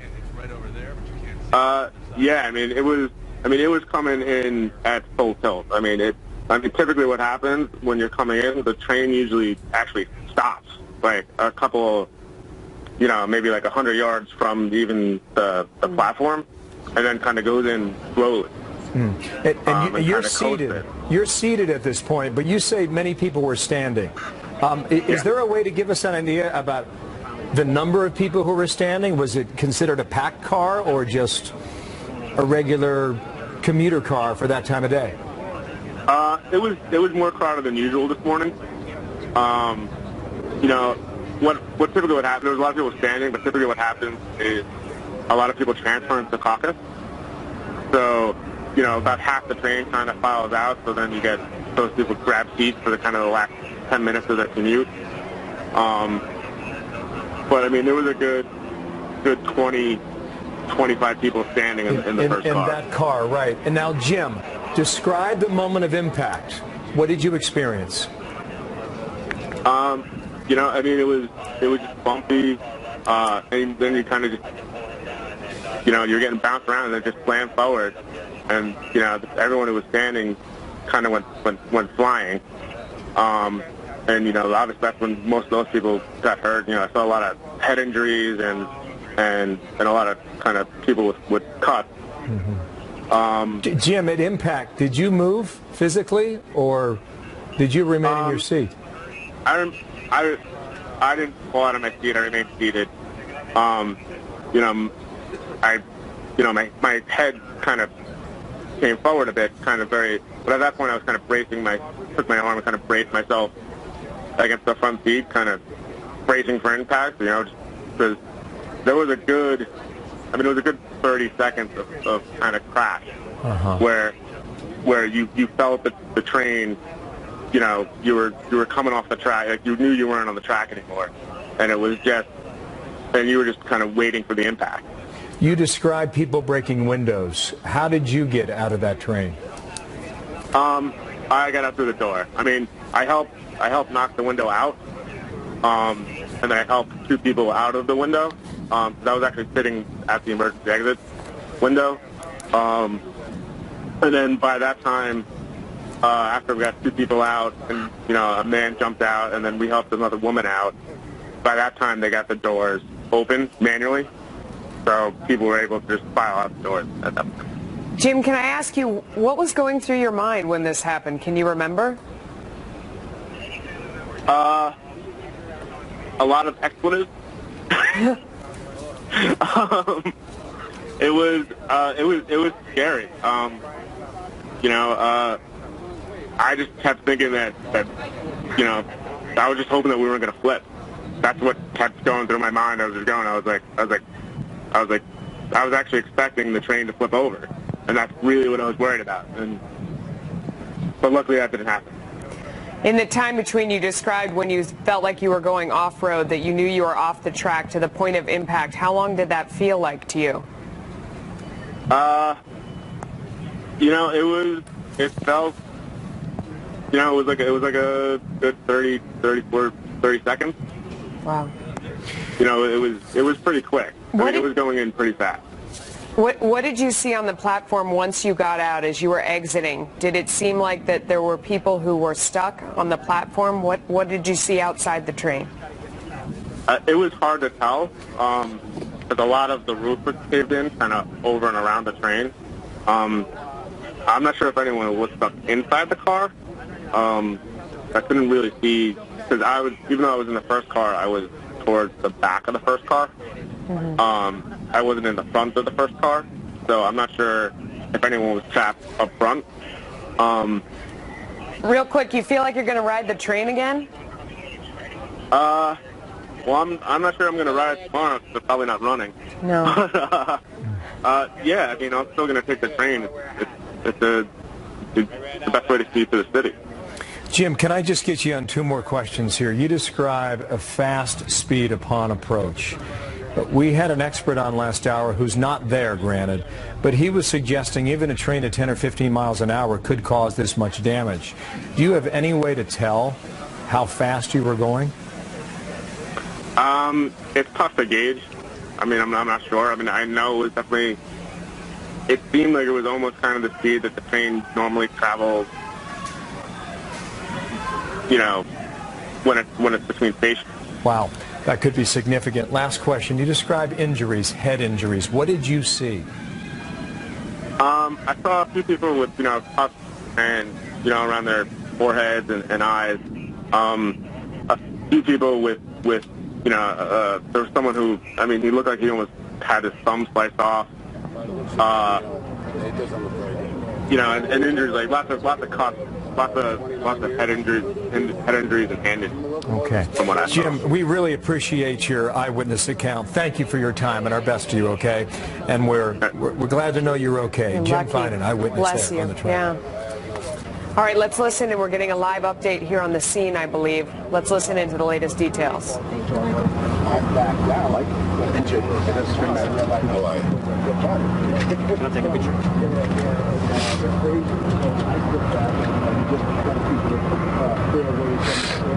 You okay? All right, it doesn't look like we're getting that update we were expecting. They're getting ready for it right there. There's a reporter screen left, and it's a worker or a spokesperson screen right. We had a woman on here about 30 minutes ago that worked with New Jersey Transit, and she was excellent. She was corralling the media and giving as much information as she could, and now we're seeing some new images from inside. Dr. Manny Alvarez, medical correspondent here at Fox News, with me now. And Doc, hang on one second here. Stand by. Yes, sir. I was about 30 feet away from the train when it pulled into the station, and I observed it coming at a high rate of speed. It went over the bumper block, basically through the air, traveled about another 40 feet, came to a rest when it hit the wall of the waiting room. So I want to understand what you're saying, Mike. You're saying that the first car of the train became airborne? To a degree, yeah, because there's a solid concrete and steel bumper block to where if the train was to go too far, it would hit it. Right. Apparently the train was traveling fast enough to have hit it and gone over it. So it kind of, it went airborne to a degree. Mike, did you hear any screeching brakes, anything? You work on locomotives. You know what brakes sound like. Did you hear that? No, I didn't. I heard just an initial bomb sound. I knew it wasn't a bomb because I saw it happen, but it was just initially just a horrendous exploding noise and concrete dust, electrical wires, and the train flying into the depot. Just kind of couldn't believe what I was seeing. It was something you really wouldn't, working there for so long, you'd never believe that could happen. And so people understand what that terminal looks like. The track actually terminates, and then people can walk in that area where the track terminates. Well, yes, the track terminates, and then they exit the train, and then the terminal is in front of where the tracks terminate. Yeah. And so can you describe that scene? And I know, because I've seen you take deep breaths here, I know that this is difficult. What did you see immediately after? Describe the scene after the impact. Well, we ran over and there were a lot of people kicking out windows, trying to exit the train. We told them not to, because if there had been any, the catenary wires are touching the top of the train, and you exit the train and touch the ground, you got electrocuted. A lot of people don't realize that. So we tried to keep them on the train, kept them on the train. And we determined there was no power, so we were able to enter the train. And we got into the first car. We got halfway through the first car. The second half of the first car was completely destroyed to where they were crawling on their hands and knees. And we were trying to get, as many people out. I assisted in maybe 3 or 4 people getting out. Then the police, the first responders came and told me to exit. Can you describe the extent of the injuries that you saw? I have no idea how many injuries there are. I saw some pretty serious injuries. They were alive and conscious, but yet very serious. But like I said, once the first responders and the police came, they made the rest of us stay far, because they also believe structurally the depot's not it's not structurally sound anymore, because the whole roof was ripped apart by the train. So as far as the amount of casualties, I absolutely have no idea. Hopefully it's very few. But you're saying in terms of the damage to the train, the first half of the first car was destroyed. Yeah, the first half of the first car was pretty heavily damaged. And the engineer, as you know, it would have been in that lead car, right? Yes. Even though the train was powered by a diesel, right at the back. Locomotive is in the rear, but but he's operating the locomotive traction power from the first car. So he's in the first car, and he is right in the front of the first car. So what his condition is, I don't know. Now you work, we said a moment ago, you work on locomotives. Does this particular model of locomotive have positive train control or anything that would govern the speed? Is there the so-called dead man switch on that? Well, yeah, it's not called a dead man anymore. It's called an alerter. There's many different positive train control, aspects in use here. In the depot, I mean, that's not my expertise. I don't, I couldn't comment on any kind of train control in the depot. I really don't know. That's in my field. Sure, understood. But fair to say you went into the train with others, I guess. Yeah, there was me and about 4 or 5 other. I think the station master was there, and actually a couple of non-employees came in. Anybody that could help, that was right there.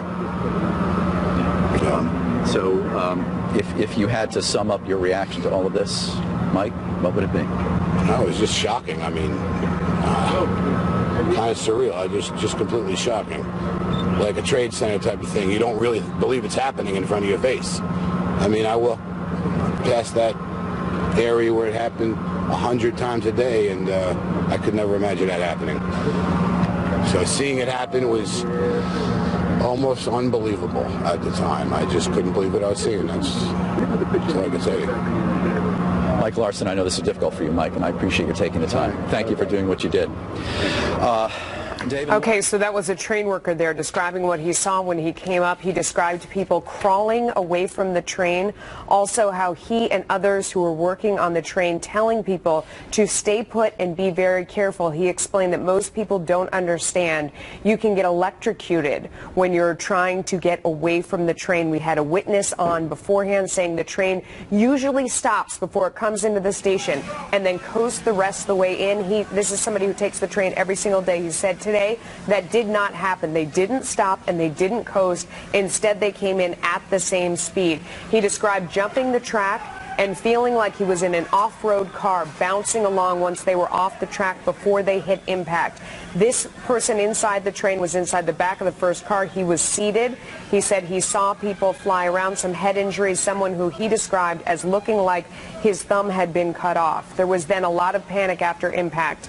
kicking out windows and trying to get out through the doors. He says once the doors were open, people calmed down a little bit and tried to clear the train area. Second person now told us about the breaking of windows. You can imagine once you're inside that train car, you want to get out, right? The panic at any cost. You would feel. I take the subway every afternoon, Melissa, and I rarely, if ever, even think about the possibility that, you know, traveling at full speed, whether or not, you know, this train could either go off the track or hit another train or hit an object in front of you. It's just something that it's not on your mind. Or hit an object in front of you. It's just something that it's not on your mind. And that appears to be a similar story with these commuters who take the train every day.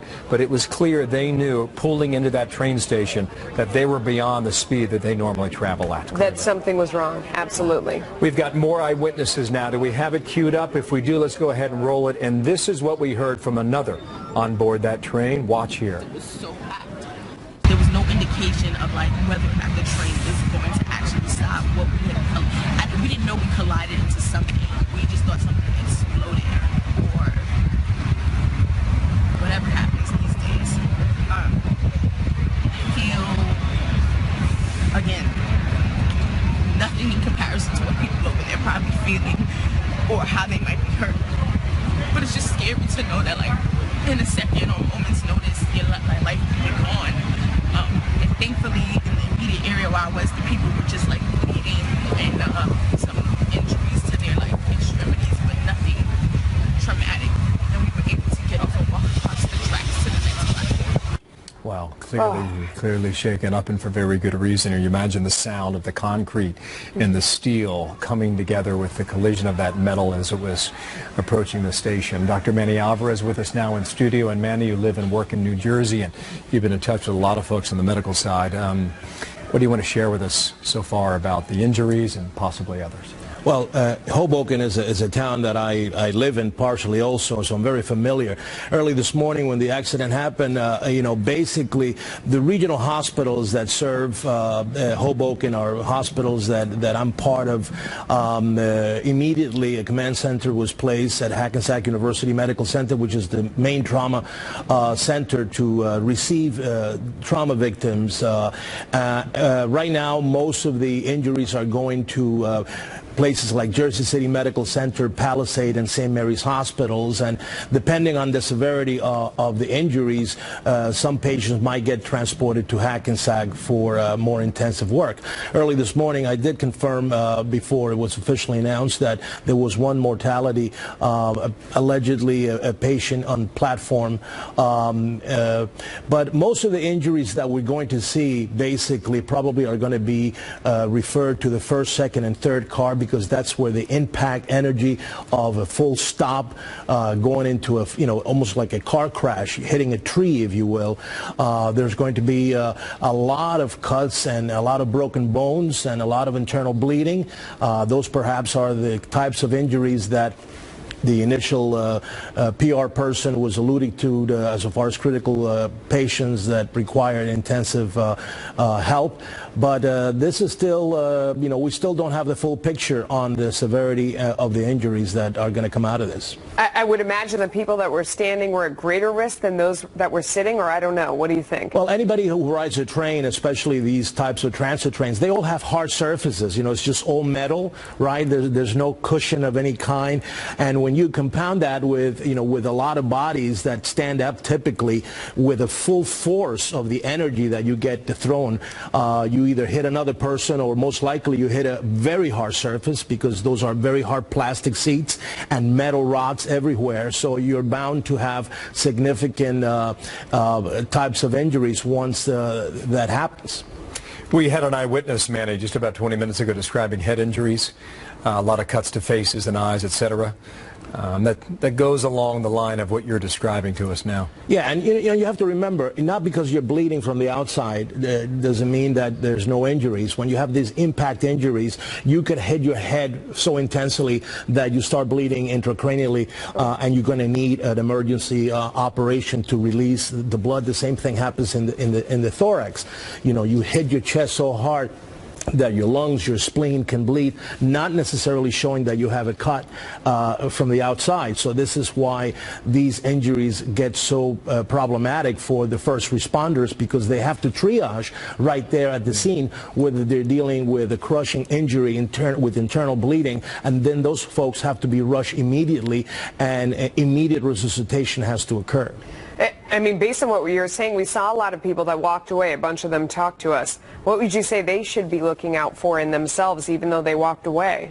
Well, I think there's going to be, I mean, hopefully, despite the fact that people walked away and they were involved and were in the train or in the platform, but they don't seem to be hurt, there's going to be sort of a follow-up. Usually there's an accountability for the people that were there, just so that other health professionals can follow up and make sure that they don't have any subsequent injuries that could develop in 12 to 24 hours. Manny, when you look at this and you see the massive response from the first responders, how often for a situation like this would they drill or would they practice, and what would be the level of preparedness? Well, I can tell you from the healthcare perspective, since 9/11, all regional hospitals, we in Hackensack definitely do that because we are a major trauma center. We have drills constantly because these things happen, and within minutes you have to be able to set up your command center, and you have to get all the key leaders from nursing and ambulance services, EMT, and also surgeons to be readily available. So in the New York tri-state area, most hospitals practice this on an ongoing basis because you never know. We live in a world where there's a lot of uncertainty. Hopefully this is an accident and nothing more than that, but we have to be prepared. So from the healthcare perspective, this gets practiced every single time, maybe 2 or 3 times a year, just as the police and the first responders have also these types of emergency trials, because nowadays we have to be ready no matter what. Manny, great work. Thank you. Manny Alvarez, our doctor here in charge today on this story, lives and works in New Jersey and knows this past station well, and one of the first to call in our newsroom about an hour ago about the first fatality, and hopefully that number stays exactly where it is from this point forward. Thank you, Manny. Good to have you. Some of the things that we've heard from our eyewitness accounts here, which have been, I mean, just so terrifying.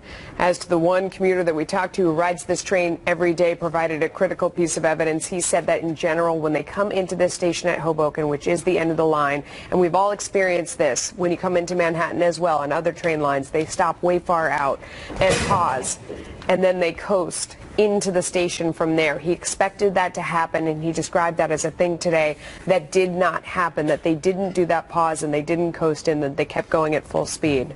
It is almost 10:45 here in New York, Hoboken, New Jersey, just across the river from our studios in Manhattan. This is what we know. More than 100 injured right now, 1 confirmed fatality.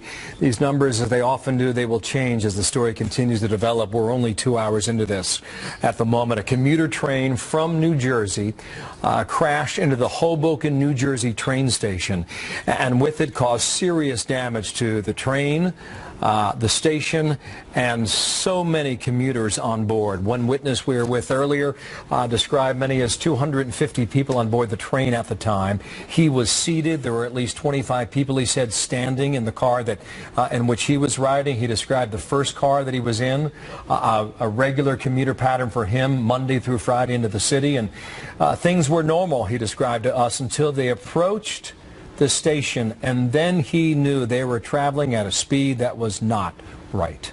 And he described going forward and then hitting that end bumper there and feeling like the train was going off-roading. He described it as what it's like when you're in an all-terrain or an off-roading vehicle and you're going over a lot of bumps. He said it felt like 30 seconds went by as the train was bumping along and everyone was bracing for impact. His greatest fear, as he described it, was that the train was going to flip at that point. It finally came to a halt, and that's when, as we've heard from a number of witnesses now, there was a lot of panic about getting out of the train. Things were dark, as they described it, and they tried to break out of the train, breaking windows. Finally, somebody got a door open, and the passengers at that point were able to calm down and exit. A train worker on the scene described people at that point as crawling away from the train. Radio anchor John Minko from WFAN Radio, he witnessed the crash. I think we have him on video, right? He did an interview near the scene, and now we have on telephone. Okay, John, good morning. Can you hear me okay? I can, absolutely. Tell us about your experience. What happened? I was on the train previous to that on the same track and got to Hoboken at that time. Decided to kill some time before going to work, and walked back into the terminal and was at the top step of the stairway leading to the PATH train, which brings you to Manhattan, when I looked to the right and saw, I heard a lot of screams and saw the train that simply would not stop. And it just went through the barricade, and it was a chaotic situation away from the train as well, as people panicked, including the group, to try and get away, as far away from the terminal as he could.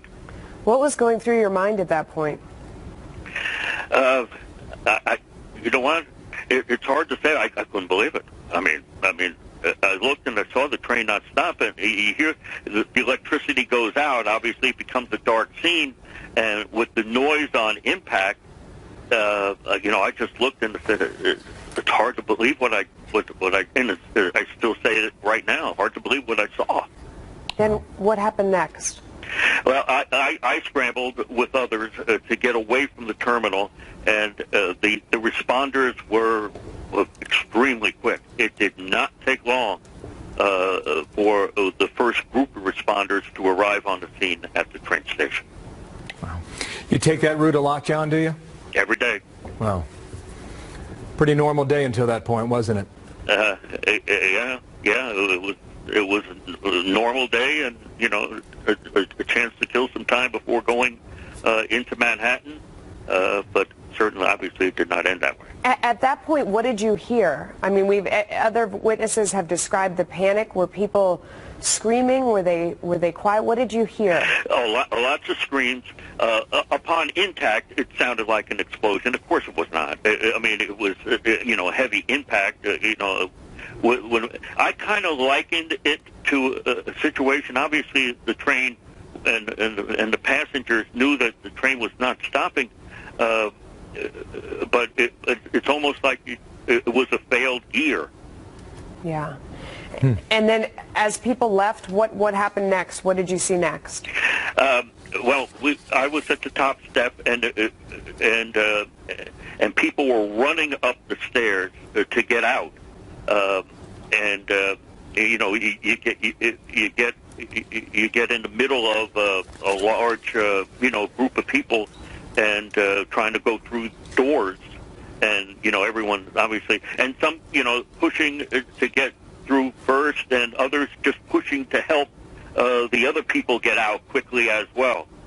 So you saw that as well. John, thank you. Glad to know you're okay. Thanks for spending time with us and sharing your experience. Thank you, John. You bet. From WFAN Radio here in New York. Another eyewitness described it the following way: as we're getting more and more reporters out there to the scene, and this is what we captured a moment ago. Just give this a listen. I did hear some folks say, the train just didn't stop. It just didn't stop. I guess folks that ride that train every day, they realize when it's going to slow down. Folks stand up, which is normal. You're going to get off. So you're standing there waiting, and it just rolled, and they said it didn't stop. One gentleman I was helping, he basically said to me, I knew it wasn't going to stop, and I braced the front seat, because I knew it wasn't going to stop. And then he just said, then things just started, people started flying and seats going forward and stuff like that. Wow, that's a very interesting idea that he shares there, that if you were aware on board that train and knew that you were at the wrong speed at the wrong time, that you could brace yourself. And just speaking to the eyewitness 30 minutes ago, John Finan, about that, it appeared that he did that. Luckily, he was seated at the time. Yeah, and he talks about once there was that impact, the panic among people. Everybody we've talked to describes it as being dark at that point. The electricity was gone. So the people in the car, the panicked to get out because, of course, your mind at this point would be racing. You don't know what happened. You don't know if there's something else coming. So they were panicked to get out of the train, breaking windows and trying to pry the door open. Then things calmed down once they were able to get through the door, it sounds like. But I can't even imagine the terror. Yeah, the human toll at the moment, more than 100 injured, at least one confirmed fatality, but there are other news outlets reporting that number is higher. Back to the scene, Rick Leventhal there. Rick, what do you have now? Bill, New Jersey Transit train 1614 left Spring Valley, New York at 7:23 a.m. and crashed here in the Hoboken terminal at 8:45 a.m. According to the New Jersey Transit spokesperson, the Federal Railroad Administration has dispatched an investigative team here to try and determine the cause of the crash. A law enforcement source who is working the investigation inside has told me that there is no known cause at this time beyond this train traveling at too high a rate of speed, jumping over those bumpers and hitting a wall, causing a ceiling collapse, and as you mentioned, well over 100 injuries, many of them critical. Now, we have been told there is one fatality. I have confirmed that with my law enforcement source, who also told me that Port Authority Police Emergency Services and the fire department extricated 2 people from that front car, including the train engineer. Those 2 people transported to a local hospital alive. So as far as we know, and as far as he knows, there has been just one fatality, but well over 100 injuries confirmed by New Jersey Transit, many of them critical injuries because of the impact of this crash and the fact that so many people were standing in those first 2 cars, standing waiting to get off the train so that they could get onto a PATH train and head into the city. Obviously a commuter train heading to this very busy terminal where 15,000 people board trains every single day here in Hoboken. A lot of people on the platform, a lot of people on that train. When it jumped over the bumpers at the end of the tracks at a high rate of speed, smashed into a wall, caused a ceiling collapse, and injured well over 100 people, killing at least 1 confirmed this morning, Bill. Rick, thank you. Rick Leventhal there. We don't know when they'll brief again, but when they do, they'll take you back here. Bottom right-hand corner of the screen, maybe you've been watching this video on a bit of a loop for the past several minutes. Melissa, that shows you the moments after inside the train station, you know, the smoke in the air and what was clearly a lot of confusion on behalf of a lot of people trying to figure out how they get out, whether wounded or not. And you can see, even though the video looks like it's black and white, you can see some of the yellow jackets in there. Those are the train workers who came in to try and help. We heard from one of them earlier today who described that when he got there, there were even some people that were crawling to try and get to safety. And his concern was that they were going to get electrocuted because he said people don't understand that at that point, when the lights have gone out and there are wires on the ground, that it is so easy to get electrocuted. I mean, that would be of all the dangers that are around you at that point. I don't know that you would have the presence of mind to think about something like that as you're trying to escape. Another danger I wouldn't anticipate. As Rick Leventhal reported, we can confirm the NTSB is en route and they're going to conduct investigation to figure out what happened here. There's a range of possibilities, Melissa. The early indication that terror was not an issue here. We'll wait and see if that continues to be the case. It would not appear to be a factor now, but we'll see. Yeah. It's possible human error is involved here when you're pulling into a station like this and you're at a range of speed that you know is not possible to bring this train to a halt on time, going through the bumper, bringing all the concrete and steel with it, as you see from the damage from this image. And we heard that train worker that was there, somebody asked him, you know, was there a dead man switch on the back? Was there positive train control? He said, we don't call it a dead man switch anymore. Don't call it that. It's positive train control. We do believe that this train would have had it. He said, I can't tell you for sure, but there are lots of different systems that are in place. Obviously, that's going to be one of the big questions going forward. Was it up to the engineer at the very back of the train? Because we understand that's what was driving it. It's a push-pull train. It was being driven from the rear at this point. Was it up to that person, the engineer at the back, to put on the brakes? And if so, why didn't he do it? Whether other systems were in place to catch the problem if, in fact, that engineer wasn't able to, for one reason or another, stop that train. But people on board knew, the regulars who were generally on that train knew that there was something wrong, because in general, they would have stopped, you know, a bit out and then coasted into the station, and that didn't happen at all. Many crews now going to local hospitals to figure out the extent of injuries, and perhaps talk to more eyewitnesses. In a moment here, we've got a clip that we can share with you from what some of the hospital folks are saying. I heard something in my ear there. I don't know if there was another eyewitness feed that was coming into our studios here in New York. If there is, we'll bring it to you. If not, here's what we understand. 1 dead, more than 100 injured as a commuter train was coming into a New Jersey transit station at the height of morning rush hour. And by force of habit, there are people who are on the same train at the same time, at the same minute of same hour every day. And today, it did not go as it should. Yeah, and we know that there are a number of critical injuries as well. We have heard that they had to extricate some people from that front car there, that they had to use equipment in order to perhaps cut open that first train car in order to get some of the people out. There were a good number of people that were able to walk away of their own power, witnesses on the scene saying that a lot of those people were bloody, were cut, there was broken glass. They described one man, he looked over and it looked like his thumb had been sliced off. A lot of people with head injuries trying to get away. As we mentioned, this now is from the hospital, and we were talking to Manny Alvarez about the injuries and what could account for some of the head trauma that we've been told about already. Just tap into this real quick and see what we can pick out of it. New Jersey Hospital here. Broken limbs, bumps and bruises, some back and neck injuries, and so we're evaluating those patients right now, stabilizing them and seeing if and when they need to be transferred elsewhere. We'll be ready for whatever comes our way. We've seen 16 so far. There is a count at the scene to determine who goes where. Right now, the additional patients we're seeing at this moment are actually walking wounded because we are only about 6 or 7 blocks from the crash site, and so some people are self-referring here. It's